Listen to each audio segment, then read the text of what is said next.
reto izahay mivavaka mamela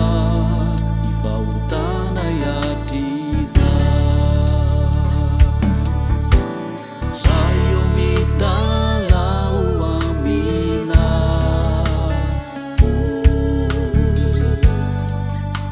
fa mafiane ny hirifiry ainanay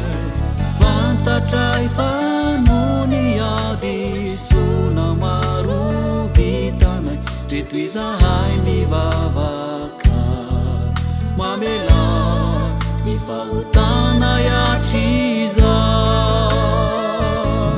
ny eloko no sakana sy mampisaraka aminao Jesosy avela fa ani avaziko ny foko ombendrikana toko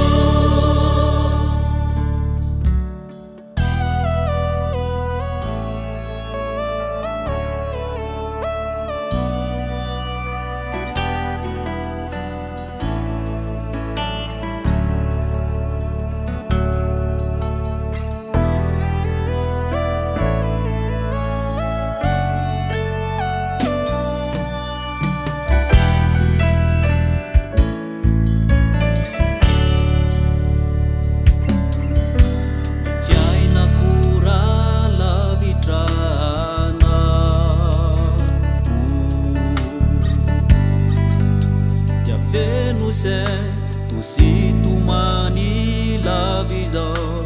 fani ewani lanao tiafiaina pasambarana satria naulumiai manume izay rehetra ilaiko ifiainako ralavitrana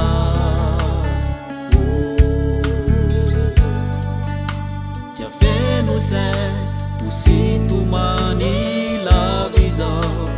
fani ewani lanao tiafiaina pasambarana satria naulumiai manume